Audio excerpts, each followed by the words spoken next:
The lens I've been using came out in 2001.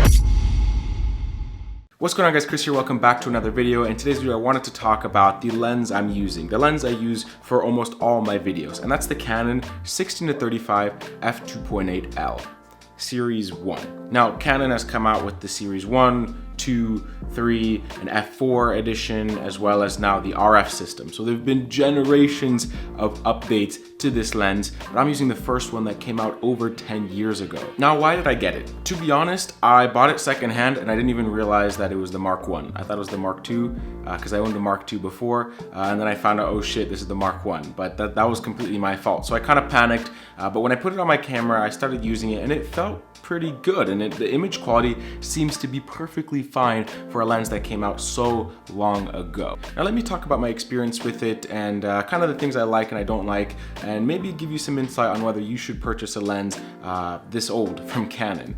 So first thing, image quality seems to be perfectly fine. If you look at the image right now, if I zoom in a little bit, you can see, I guess, a better representation of how the image looks. I don't really see that much of a difference in terms of image quality between this one and the more updated versions, especially the Mark II, maybe a little bit over the Mark III and the RF, but in general, it looks perfectly fine. I've had absolutely no problems shooting with it, and I've never felt, oh shoot, this lens looks a bit soft, especially considering its age. The only characteristic I notice it has over updated versions is flaring. I don't know if you can tell, but it gets very strong flaring when their direct light source is pointed at it. Now, I've noticed it in a few of my videos and it's never really bothered me. I actually kind of liked it, but it is something that I have to keep in mind. If I want a clean look, I might need something like a matte box or to put the lens hood on. But I do find it to be cute. It has a little bit of character to it. The next thing I found to be nice about this lens is because I use it for vlogging and filming myself and traveling and all that stuff, I like the fact that it's kind of small and lightweight. It is the lightest out of any Canon 16-35 lens that's ever been released, which is nice,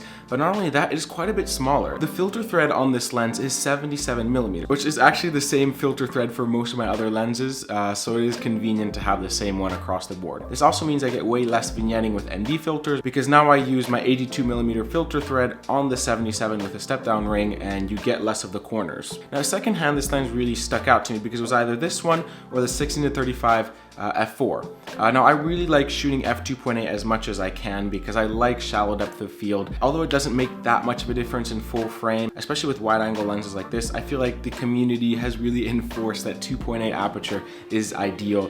So if you're in the market, I do recommend 2.8 because you might find yourself in situations when you wish you had it.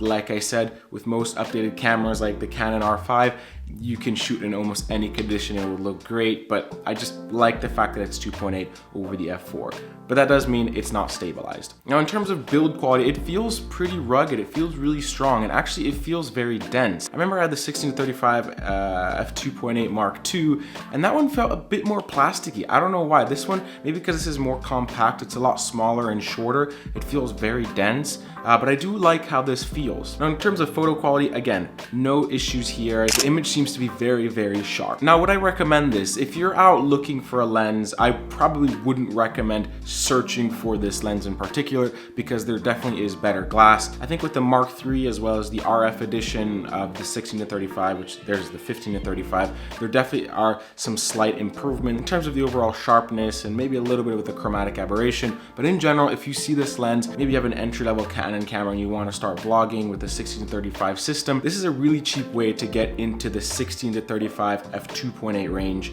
of lenses, which are coveted by all full-frame YouTubers, vloggers, filmmakers, photographers who want that wide-angle 2.8 lens. Now I picked this up for about 300-400 euros, which is actually pretty similar in dollars now, which is thousands cheaper than the RF one, a little over 1,000 cheaper than the Mark III, and definitely 1,000 cheaper than the Mark II. So it is a really cheap lens if you can find it. They're no longer in production, and I just like it. I just like this lens. It's unique. In my creative community, I'm pretty much the only one who has it because most people have upgraded with good reason. It makes sense, but I do really enjoy it, and I don't really plan on upgrading anytime soon. If everything goes well, I might go into the RF system, but as of right now, I am still pretty much an EF shooter on the R system, and I have no serious issues. I actually like the fact that I can use the mica drop-in filter system, which I did make a video about that recently. So I can easily adjust the ND filter without having to use a screw-on ND filter. So thank you so much for watching. Hopefully you enjoyed this video. Hopefully you learned something. If you are considering this lens, make sure there aren't any scratches, mold, make sure the autofocus system works like mine,